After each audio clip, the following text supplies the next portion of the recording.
Para apretar el botón rojo. Ahí está. Muy bien. Hoy vamos a concluir con esta primera parte de la carta a los romanos, que se refiere específicamente a la condición humana. Desde el versículo 1:18 hasta donde hoy lleguemos, que es el 3:20, Pablo nos hace ver, nos hace entender que el hombre no tiene ninguna posibilidad de salvación, que está completamente perdido y que la ira de Dios está sobre él. Lo vemos que esto ocurre con los paganos, con los gentiles, a los cuales Dios se les revela, no tienen excusa, porque Dios se les revela por medio de las cosas hechas, la creación, en su conciencia. Entonces no hay excusa para los paganos, tampoco hay excusas para los judíos, que consideraban que eran el pueblo de Dios por ser descendientes de Abraham y que habían recibido la ley y tenían la circuncisión como señal del pacto. Todas esas cosas Pablo le hace ver que no tienen ninguna importancia delante de Dios. Un circunciso que no obedece a la ley de Dios es lo mismo que un incircunciso. Y Pablo va más lejos y dice que si el incircunciso obedece a la ley, va a juzgar, va a condenar al que es circunciso. Entonces, los judíos no tienen excusa, los gentiles no tienen excusa. Si alguno se cree mejor que el otro en cuanto a moral, ese también está condenado. Juzga a los demás, pero hace lo mismo. Nadie tiene excusa. Y así concluye lo que estuvimos viendo con el versículo 3:8. No, perdón.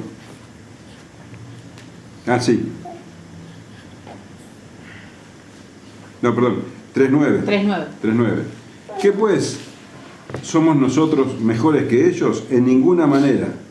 Pues ya hemos acusado a judíos y a gentiles que todos están bajo pecado. Pablo dice, ni judíos ni gentiles, pero cabe una pregunta, y entonces nosotros nos creemos mejores. ¿A quién se refiere con nosotros? Vuelvo a leer el versículo. ¿Qué pues? ¿Somos nosotros mejores que ellos? Algunas versiones, algunas traducciones, consideran que ese nosotros se refiere a los judíos, que Pablo está diciendo como judíos, nosotros los judíos somos mejores que los gentiles. Fíjate, hay algunas, por ejemplo, la Dios habla hoy, dice, ¿qué pues? ¿Tenemos nosotros los judíos alguna ventaja sobre los demás? La NBI dice, ¿a qué conclusión llegamos? ¿Acaso los judíos somos mejores? Dan por sentado estas versiones que ese nosotros se refiere a los judíos. La Nueva Traducción Viviente dice, ahora bien, llegamos a la conclusión de que los judíos somos mejores que los demás. Pero esa interpretación no es muy válida. En primer lugar porque Pablo, cada vez que se refiere a los judíos, lo hace en segunda persona, no se incluye él. Pablo ya no es judío. Pablo es un hijo de Dios, un cristiano. Entonces lo más probable, lo más seguro, que ese nosotros esté hablando de los creyentes. Ahora nosotros los creyentes, ¿creemos que somos mejores que ellos? De ninguna manera. Ni se te ocurra pensarlo. Vos no sos creyente porque de alguna manera fuiste mejor que los demás. Por naturaleza, todavía Pablo no está hablando de lo que trae salvación. Está hablando de la naturaleza humana. Nosotros por naturaleza somos iguales que el resto. Todos están bajo pecado. Y en Efesios, capítulo 2, versículos 1 al 3, lo dice claramente. Y Él os dio vida a vosotros cuando estabais muertos en vuestros delitos y pecados, en los cuales anduvisteis en otro tiempo siguiendo la corriente de este mundo, conforme al príncipe de la potestad del aire, el espíritu que ahora opera en los hijos de desobediencia, entre los cuales también todos nosotros. Vivimos en otro tiempo, en los deseos de nuestra carne, haciendo la voluntad de la carne y de los pensamientos, y éramos por naturaleza hijos de ira, lo mismo que los demás. Igual que el resto éramos hijos de ira. Entonces, por naturaleza, nosotros no somos mejores que ellos. Nadie tiene excusa delante de Dios. Todos están bajo esa condición. Cuando dice nosotros, entonces Pablo está incluyéndose a él y a los lectores de la carta, o los oidores de la carta. Los romanos que están escuchando la lectura de la carta y por extensión todos nosotros. Entonces, Pablo concluye de esta manera. Hemos probado que todos están bajo pecado. Bajo pecado quiere decir, la imagen es fuerte, bajo pecado quiere decir que hay algo muy pesado sobre nosotros, que estamos bajo el poder del pecado, somos esclavos del pecado.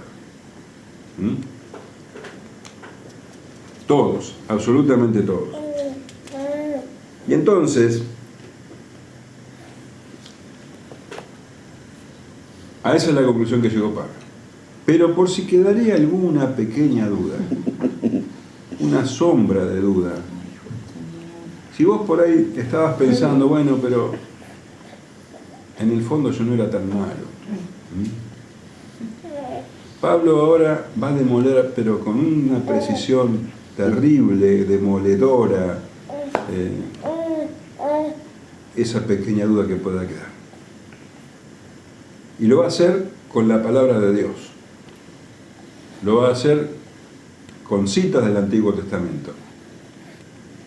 Citas que no son textuales, sino que son conceptuales. Y es como una cadena de citas, donde Pablo toca todas las áreas en estos pocos versículos.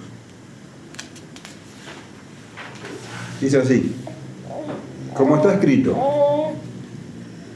no hay justo, ni aun uno. No hay quien entienda, no hay quien busque a Dios. Todos se desviaron, a una se hicieron inútiles. No hay quien haga lo bueno, no hay ni siquiera uno. Sepulcro abierto es su garganta. Con su lengua engañan. Veneno de áspides hay debajo de sus labios. Su boca está llena de maldición y de amargura. Sus pies se apresuran para derramar sangre. Quebranto y desventura hay en sus caminos. Y no conocieron caminos de paz. No hay temor de Dios delante de sus ojos. ¿De quién está hablando? De los judíos, de los gentiles y de nosotros. Así que no hay manera de que nosotros podamos decir, bueno, pero no me siento tan identificado con lo que dice. No hay manera. Y quiero que veas que Pablo hace una especie de inventario del cuerpo humano. Empieza, ves que todo el cuerpo humano está bajo corrupción. Mira, habla de la garganta, de la lengua, de los labios, de la boca, de los ojos, de los pies. O sea que desde la cabeza a los pies el hombre está completamente corrupto. Si vos te acordás, en el capítulo 12, cuando empieza la parte práctica de la carta, lo primero que dice es que nosotros tenemos que presentar nuestros cuerpos de sacrificio. O sea, no hay adoración posible si no es por medio del cuerpo. Nuestros cuerpos, nuestros miembros, vuelvo a insistir mucho, nuestros miembros para justicia. Ahora, en la condición natural, los miembros humanos son para pecado. Así que bueno, de la cabeza a los pies, el hombre está completamente corrupto. Y esta serie de citas describe al hombre en tres aspectos. Son como tres estrofas que hablan de la integridad del hombre. La primera estrofa, los primeros dos versículos, hablan de lo que somos, de lo que el hombre es. La siguiente estrofa, los siguientes otros dos versículos, habla del habla, lo que el hombre dice. Y los últimos tres versículos hablan de lo que el hombre hace. Entonces nosotros estamos condenados por lo que somos, por lo que decimos, por lo que hacemos. No hay ninguna sombra de esperanza. Entonces Pablo comienza diciendo, como está escrito, no es justo, ni aun uno. La cita, yo te decía que no son citas textuales, acá, en cada cita yo te voy a leer la cita de donde sacó Pablo el texto. Entonces dice, esta cita es de Eclesiastés 7:20, que dice, ciertamente no hay hombre justo en la tierra que haga el bien y nunca peque. La idea, que después va a quedar bien clara en el siguiente versículo, es que Dios está mirando desde el cielo, mira la tierra, figurativamente, ¿no? Buscando alguna persona justa. ¿Y qué te parece? No encuentra ninguno. Pero no es que no lo encuentra porque no lo ve, porque tal vez esté haciendo algo, esté trabajando no lo ve porque dice, no hay justo ni aún uno, ni aún uno. Vos podés decir, bueno, pero Adán fue creado justo. Y Adán no fue creado justo. De hecho, cuando tuvo la posibilidad de pecar, pecó. Adán fue creado inocente. No conocía la diferencia entre el bien y el mal. No hubo ningún hombre justo hasta que Jesús pisó la tierra. Porque Jesús sí fue el único humano justo. Pero fuera de él, dice, ni uno. No hay quien entienda, no hay quien busque a Dios. La cita es del Salmo 14:2. Jehová miró desde los cielos sobre los hijos de los hombres, ahí tiene la figura que te decía recién, para ver si había algún entendido que buscare a Dios. No hay quien entienda. No hay quien entienda su condición pecaminosa. No hay quien entienda que está bajo la ira de Dios. La Escritura nos dice que el hombre está en tinieblas, su entendimiento está entenebrecido. Es más, en 2 Corintios dice que Satanás le pone, claro, le da, porque está bajo el maligno. Y en Efesios 4:19 dice, andan en la vanidad de su mente, teniendo el entendimiento entenebrecido, ajenos de la vida de Dios por la ignorancia que en ellos hay, por la dureza de su corazón. Esa es la condición del hombre, no hay quien entienda. A veces nos engañamos y pensamos que hay personas que están buscando a Dios. Yo he escuchado muchas veces, a tal persona es tan buena que lo único que le falta es tener a Dios. Pero está en la búsqueda, está en la búsqueda. Vos fíjate que viene a la iglesia, falta, pero está en la búsqueda. Y acá que dice, no hay quien busque a Dios. No hay quien busque a Dios. Porque el apóstol comenzó esta parte hablando de la condición del hombre, diciendo que Dios se revela a las personas. Y por eso la ira de Dios está sobre ellos. Y por eso no tienen excusa. Porque Dios se les revela no solamente porque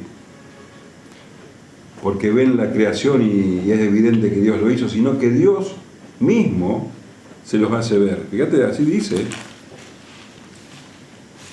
Porque, en versículo 19, porque lo que de Dios se conoce les es manifiesto, pues Dios se lo manifestó. Porque las cosas invisibles de Él, su eterno poder y deidad, se hacen claramente visibles desde la creación del mundo, siendo entendidas por medio de las cosas hechas, de modo que no tienen excusa. Pues habiendo conocido a Dios, no le glorificaron como a Dios. Entonces, si ellos verdaderamente buscaran a Dios, lo encontrarían. Dios no se esconde. El Señor Jesús dice, buscad y hallaréis. Pero no lo buscan. No hay quien busque a Dios. Y surge la pregunta, bueno, pero entonces las religiones no es una prueba de que el hombre busca a Dios. Las creencias, las sectas, equivocados, pero están buscando.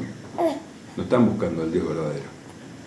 Porque acabamos de decir, Dios, al que lo busca, si alguien lo buscaría, lo encontraría. Lo que están buscando es un Dios que les sea cómodo, un Dios que les sea propicio, idolatría, nada más. Los judíos, que decían ser el pueblo de Dios, demostraron que no buscan a Dios cuando lo tuvieron enfrente. Jesús estaba delante de ellos, el Cristo, el Mesías, el Hijo de Dios. Y no solo que lo rechazaron, sino que lo crucificaron. Entonces no hay quien busque a Dios. No hay quien busque a Dios. Todos se desviaron. A una se hicieron inútiles. No hay quien haga lo bueno. No hay ni siquiera uno. Todos se desviaron. El Salmo 14:1 es la cita a la que se refiere Pablo, y dice el necio en su corazón, no hay Dios. Se han corrompido.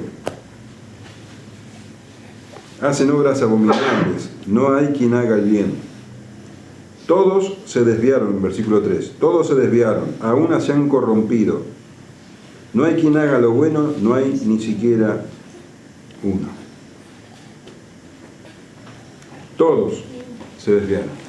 Todos se desviaron de Dios y de la ley. Bueno, en el capítulo 1, Pablo lo deja bien claro. Ellos le dieron la espalda a Dios y por eso la ira de Dios está sobre ellos. Y Dios los deja que sufran las consecuencias de sus propios pecados.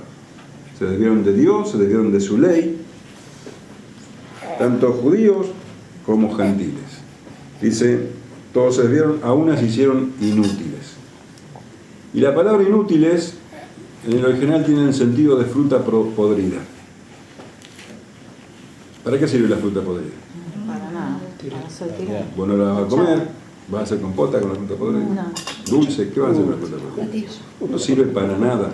Los chanchos. Es corrupta, hace daño. Entonces, no sirve para nada. Y como son inútiles, por consecuencia no pueden hacer lo bueno. Pero vos me podés decir, bueno, pero qué exagerado. Alguna excepción debe haber. Y Pablo te contesta, no hay ni siquiera uno. Y este texto es verdaderamente demoledor, porque dice que no hay quien haga lo bueno.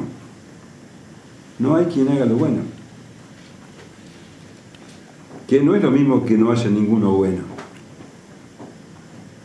Vos podés aceptar, haciendo algún esfuerzo, que somos pecadores. Pero que Pablo diga que no hay quien haga lo bueno, es muy chocante, muy fuerte. No hay quien haga lo bueno. Entonces, sabemos de personas, de los bomberos voluntarios que van y dan su vida sin cobrar sueldo. ¿Sí? Esos están haciendo lo bueno. Esos médicos sin frontera. Vos que habrás ayudado a una viejita a cruzar la calle alguna vez. Y Pablo dice, el Señor dice por medio de Pablo, no hay quien haga lo bueno. Creo que fue la clase anterior o la otra, decíamos que el hombre es capaz de hacer cosas buenas. Puede ser un buen padre, puede ser un buen marido, puede ser un hombre honesto en su trabajo. Esas cosas las calificamos nosotros como buenas. Desde el punto de vista humano, son cosas buenas. Pero desde el punto de vista de Dios, no hay quien haga lo bueno. Porque el punto es la motivación. Y delante de Dios está todo desnudo. Dios conoce toda motivación. Y todo lo que es bueno debe darle gloria a Dios. Debe ser para la gloria de Dios. Y como no hay quien busque a Dios, más adelante dice no hay quien tema a Dios. Entonces nunca la motivación va a ser esa. La motivación que nosotros no vemos, Dios sí la ve. Entonces vos ayudaste a una viejita a cruzar la calle. Tal vez lo hiciste por vanidad, tal vez lo hiciste para demostrar tu bondad. Tal vez te viste obligado a hacerlo. Tal vez quisiste hacerte distraído y no pudiste. Tantas cosas pasan que los hombres no ven, Pastor, pero que Dios sí ve. o sea, aún en las cosas buenas, siempre está el pecado. Siempre está el pecado. Siempre está el pecado. Exactamente. Siempre está el pecado. Entonces, cuando Dios, por medio de Pablo, dice que no hay quien haga lo bueno, está llegando las cosas al absoluto. De un corazón corrupto no puede salir cosas buenas. Un árbol malo no puede producir frutos buenos. Entonces, no hay quien haga lo bueno. Isaías 64:6 lo decía: si bien todos nosotros somos como suciedad y todas nuestras justicias como trapo de inmundicia, todas nuestras justicias, todo lo bueno que nosotros podemos llegar a hacer, son como trapo de inmundicia, y caímos todos nosotros como la hoja, y nuestras maldades nos llevaron como viento. Entonces, acá está la descripción de lo que nosotros somos. No hay quien haga lo bueno, no hay justo. Todos tenemos el corazón corrompido por el pecado. Y si bien podemos llegar a decir, bueno, hay pecados que no cometemos. Por ejemplo, si Pablo ahora hubiera hablado de la idolatría, los judíos hubieran dicho, sí, pero yo no tengo nada que ver con la idolatría. Ahí yo estoy libre. Pablo, entonces, apunta a un pecado del que nadie puede decir yo no, que es el pecado del habla. Por eso dice, cita Pablo: sepulcro abierto es su garganta, con su lengua engañan, veneno de áspides hay debajo de sus labios. Es el Salmo 5:9 el que está citando, que dice: porque en la boca de ellos no hay sinceridad, sus entrañas son maldad. Sepulcro abierto es su garganta, con su lengua hablan lisonjas. No hay nadie que pueda decir, mira, yo jamás pequé con las palabras. Mi lengua es completamente limpia.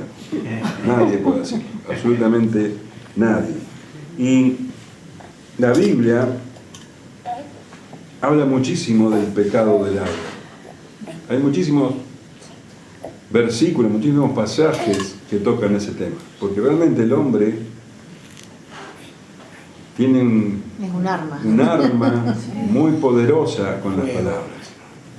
Proverbios 10:19 dice: en las muchas palabras no falta el pecado, mas el que refrena sus labios es prudente. Mateo 5:22: pero yo os digo que cualquiera que se enoje contra su hermano será culpable de juicio, y cualquiera que diga necio a su hermano será culpable ante el concilio, y cualquiera que le diga fatuo quedará expuesto al infierno del fuego.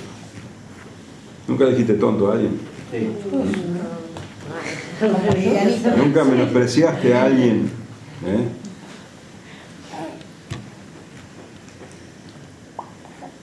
En ese mismo capítulo de Mateo, pero en el versículo 37 dice que sea vuestro hablar sí, sí, no, no, porque lo que es más de esto, del mal procede. Si decís que sí es sí, si decís que no es no. Punto. ¿Cuántas veces fallamos con eso? Por eso te dicen, no aclares que oscurece. Sí. Mateo 12:33: porque por el fruto se conoce al árbol, generación de víboras. ¿Cómo podéis hablar lo bueno siendo malos? Porque de la abundancia del corazón habla la boca. El hombre bueno del buen tesoro de su corazón saca buenas cosas, y el hombre malo del mal tesoro saca malas cosas. Tito 3:2. Te voy a leer la versión Palabra de Dios para todos. Que no hablen mal de nadie, chao, sonamos. Vivan en paz con los demás, sean comprensivos y traten a todos con amabilidad. Traten a todos con amabilidad. Nunca vas a... Bueno, dejo para que vos lo analices.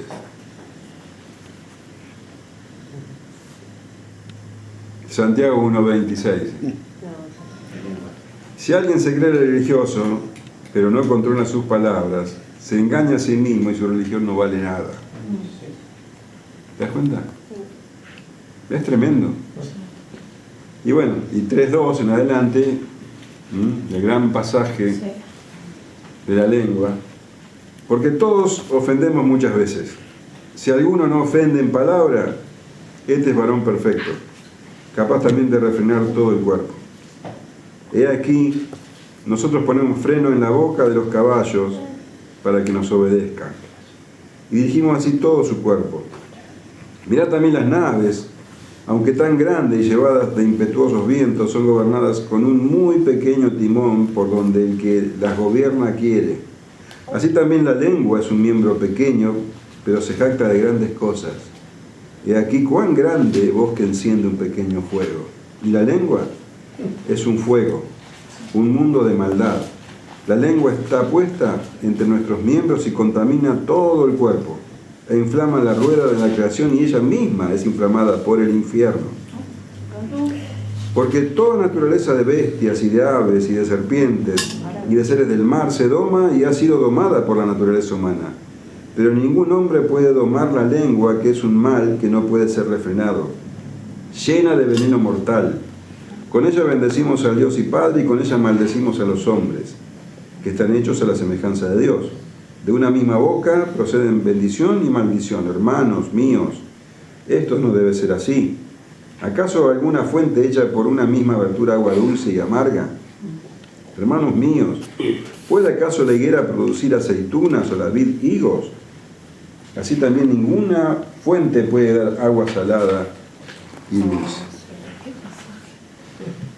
El hombre tiene un arma terrible en su lengua. Y dice que el árbol es conocido por sus frutos.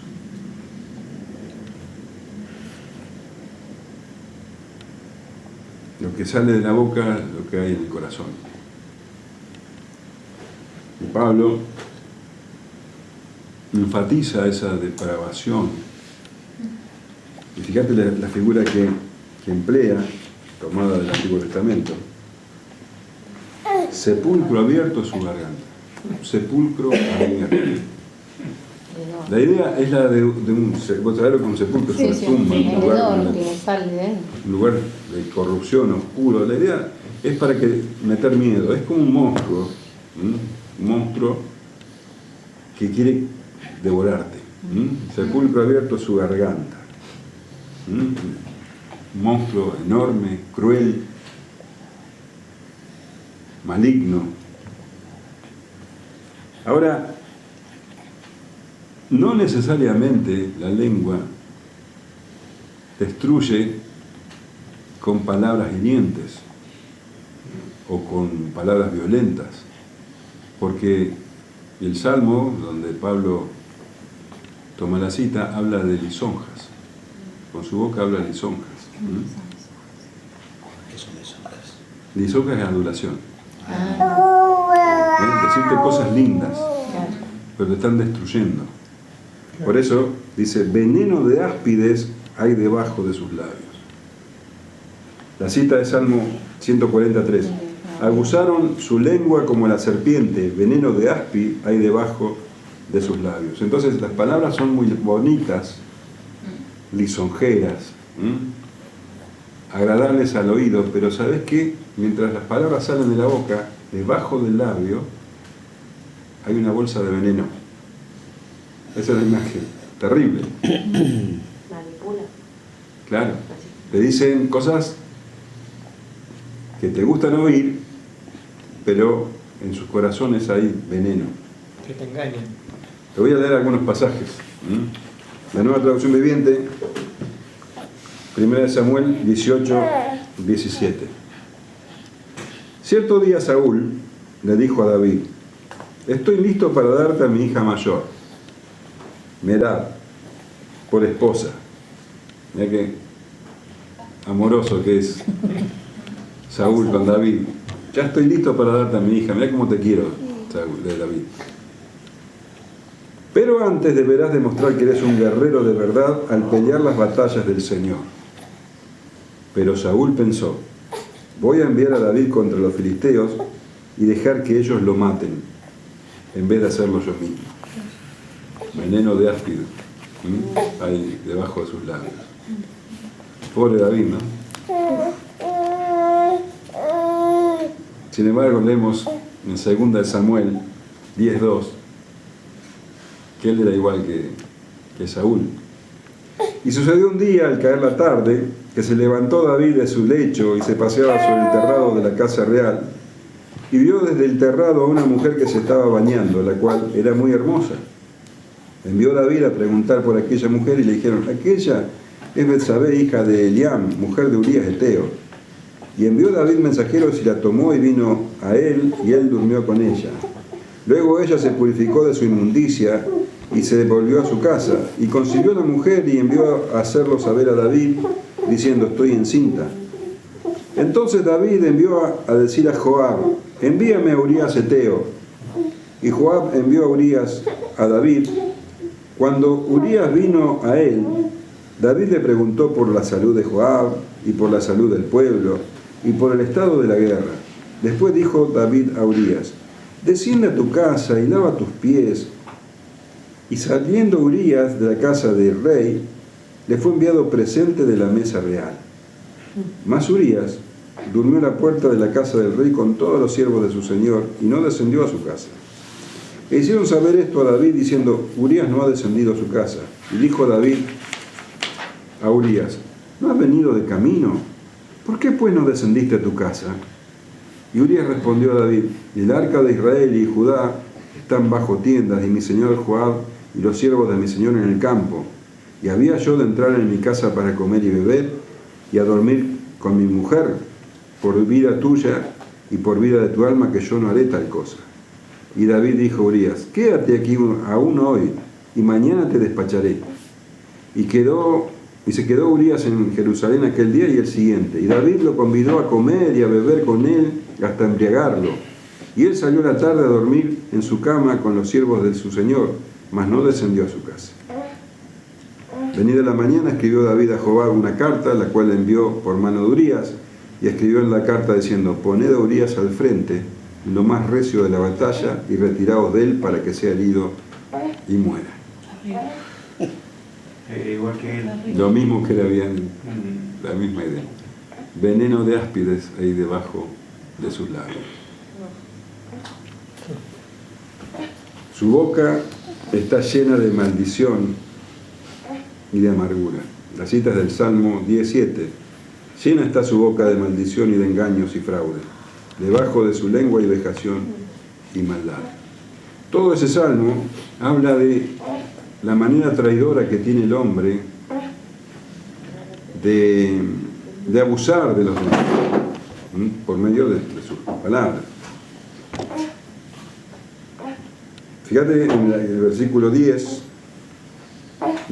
9 al 11 de ese salmo, ¿no? Del Salmo 10. La imagen. Acecha en lo oculto como el león desde su cueva.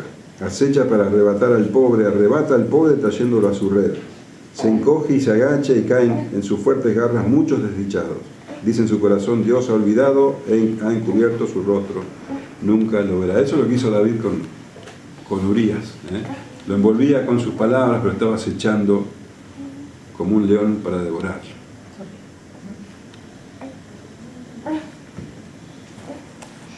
Jeremías dice, engañoso es el corazón del hombre, más que todas las cosas, y perverso, ¿quién lo conocerá? Entonces dice, su boca está llena de maldición.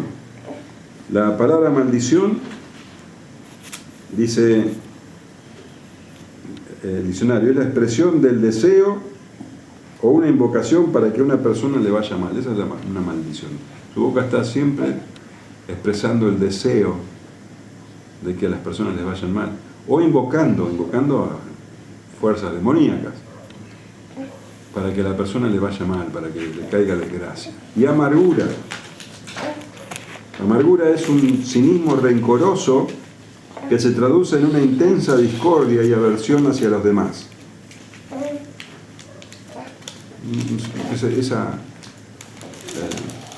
La boca está llena de amargura, salen entonces palabras de amargura, de discordia, de aversión.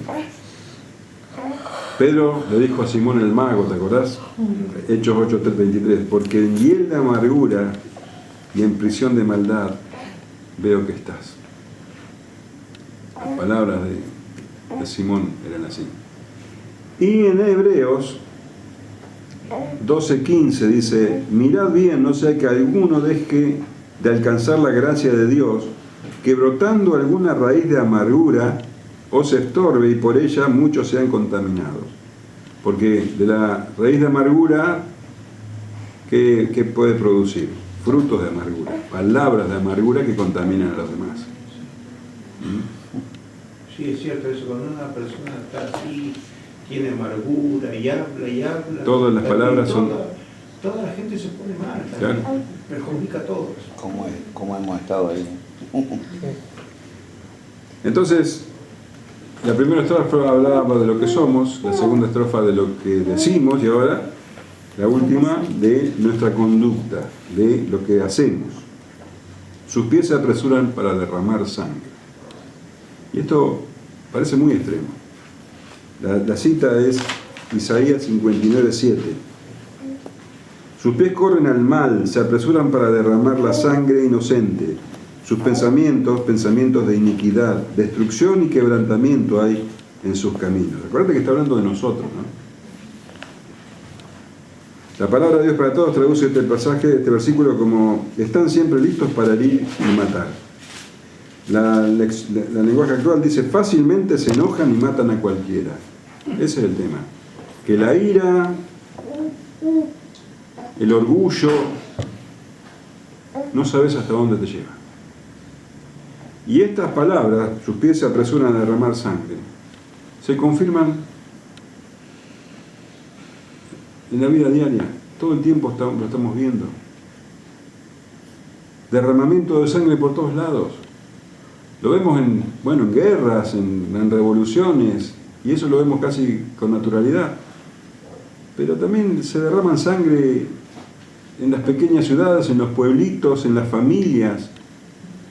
Un partido de fútbol puede terminar en un derramamiento de sangre por el fanatismo. Una reunión familiar puede terminar en derramamiento de sangre por celos o por envidias. Entonces, no sabemos hasta dónde lleva la ira del hombre. El Señor Jesús dijo, no matarás, y estaba hablando de no solamente matar en el acto de matar, sino que el hombre es capaz de matar porque su corazón... Entonces, cuando se enoja, cuando odia, ya hay un criminal en potencia ahí. Entonces, esto es algo que ha ocurrido desde el comienzo mismo de la humanidad. Génesis 4:8, y dijo Caín a su hermano Abel, salgamos al campo. Y aconteció que estando ellos en el campo, Caín se levantó contra su hermano Abel y lo mató. Sus pies se apresuran a derramar sangre. Quebranto y desventura hay en sus caminos, y no conocieron camino de paz. Cita Isaías 59:8. No conocieron camino de paz, ni hay justicia en sus caminos. Sus veredas son torcidas. Cualquiera que por ella fuere, no conocerá la paz. Bueno, si está hablando de los pies que se apresuran para derramar sangre, obviamente sus caminos no son buenos. Sus caminos son torcidos. La palabra de Dios para todos dice, donde quiera que van, causan destrucción y tristeza. La Nueva Traducción Viviente dice, siempre hay sufrimiento y destrucción en sus caminos. Eso es lo que el hombre hace. La lenguaje actual, a donde quiera que van, todo lo destruyen y lo dejan destrozado. Yo lo veo todos los días. Yo veo que incluso hay buenas intenciones. Las personas se casan pensando en cosas buenas. En realidad el trasfondo por lo general es egoísta, ¿no? Pero vos decís, ¿cómo se casaron y viven ese infierno? Destrozan todo. Es así, es lo que hace el hombre. A donde quiera que van, todo lo destruyen y lo dejan destrozado. La Biblia de las Américas dice, destrucción y miseria hay en sus caminos. Quebranto y desventura, sufrimiento y destrucción. Eso es lo que deja el hombre a su paso. Y vos hablás con alguien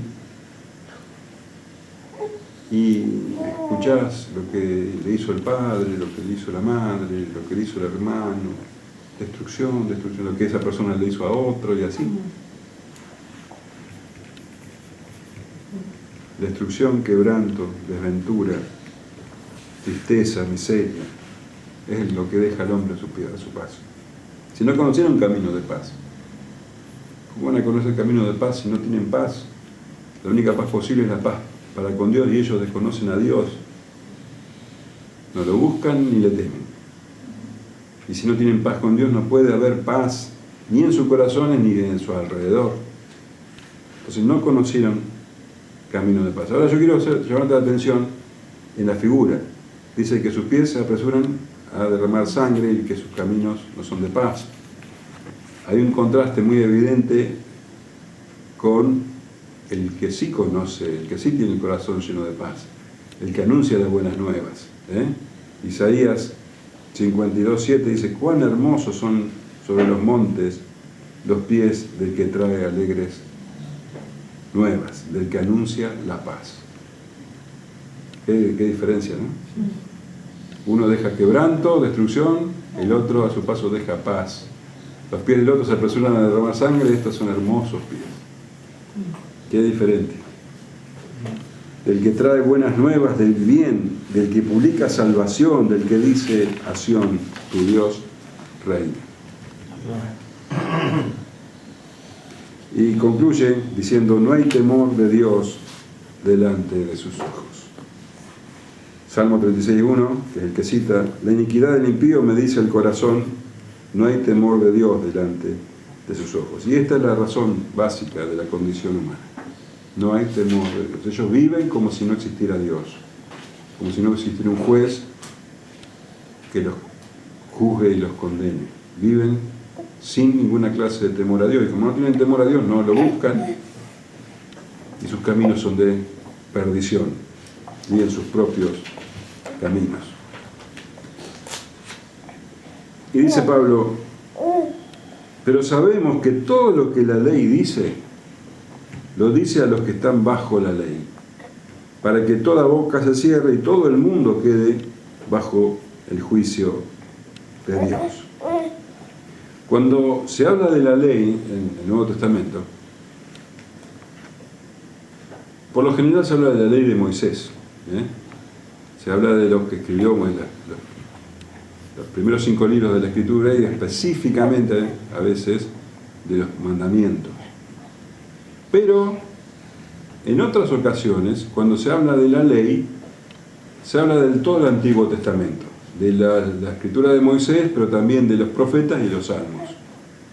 Jesús hablaba mucho así, cuando hablaba de la ley, hablaba de todo el Antiguo Testamento. Por ejemplo, en Juan 10:34 dice, Jesús le respondió, no está escrito en vuestra ley, yo dije, dioses sois, está citando Salmos. En 15:25 dice, pero esto es para que se cumpla la palabra que está escrita en su ley, sin causa me aborrecieron, otro salmo. Entonces, lo que Pablo está diciendo, Pablo toma entonces en este caso a la ley, como todo el Antiguo Testamento, y está diciendo, pero sabemos que todo lo que la ley dice, todo lo que acabo de citar, toda la cadena de citas que él dio, ¿para quién son? Dice, lo dice a los que están bajo la ley. ¿Quiénes son los que están bajo la ley? Los creyentes judíos. Sí, la gente piensa en primer lugar que los judíos están bajo la ley, pero la ley es para todos. Todos estamos bajo la ley. La ley los cubre a todos, Aún judíos y gentiles. los gentiles tenemos la ley escrita en Claro. el corazón.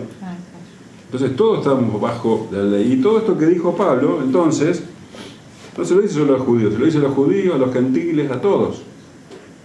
Y, por si queda alguna duda, dice, para que toda boca se cierre y todo el mundo quede bajo el juicio de Dios. Esto que acabo de decir, Pablo, dice Pablo, estas citas que acabo de dar, es para todos los que están bajo la ley, o sea que para todos. Para que nadie pueda decir nada, para que toda boca se cierre y todo el mundo quede bajo el juicio de Dios. Esta imagen que lo leemos, para que toda boca se cierre y que todo el mundo quede bajo el juicio de Dios, lo leemos sin pensar mucho, pero la imagen es aterradora. Y yo quiero que te quede en la memoria. ¿Sabes lo que está diciendo? Que un día vas a estar delante de Dios, el juez. Y que cuando quieras defenderte, encuentras que no podés decir ni una sola palabra. Tu boca va a quedar cerrada. Verdaderamente es aterrador pensar en eso. Toda boca se cierre y todo el mundo quede bajo el juicio de Dios. Estás ahí, delante de Dios, no podés defenderte y la justicia divina te alcanzó. Se terminó. Ya que por las obras de la ley, ningún ser humano será justificado delante de él. Por las obras de la ley, ningún ser humano será justificado delante de él, porque por medio de la ley es el conocimiento del pecado. El Salmo 143:2 dice, y no entres en juicio con tu siervo, porque no se justificará delante de ti ningún ser humano. No hay manera de que nos justifiquemos delante de Dios. Entonces Pablo concluye todo su discurso desde el versículo 1:18 con estas palabras: por las obras de la ley ningún ser humano será justificado delante de él. Y quiero que pienses en el resumen de la ley. ¿Cuál es? Amar al Señor tu Dios con todo, y Los dos amar más al grandes prójimo como a ti mandamientos. mismo. Amar al Señor con toda tu mente, con toda tu fuerza, con toda tu alma, con todo tu corazón. Y al prójimo como a vos mismo. Si vos crees que has cumplido la ley, tenés que pensar en esto y listo, te das cuenta que no hay manera en que vos puedas abrir la boca delante de Dios. Entonces, vemos que ese amor del que habla el Señor Jesús está ausente tanto en el judío como en el gentil, como en todos.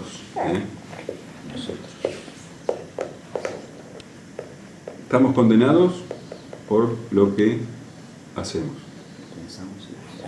Son los pecados de comisión, se llaman. Estamos condenados por lo que deberíamos hacer y no hacemos. Son los pecados de omisión. Pablo dejó bien claro que el hombre es condenado por aquello que hace y que aquello que no hace y que debería hacer. Fíjate 1:21, por ejemplo.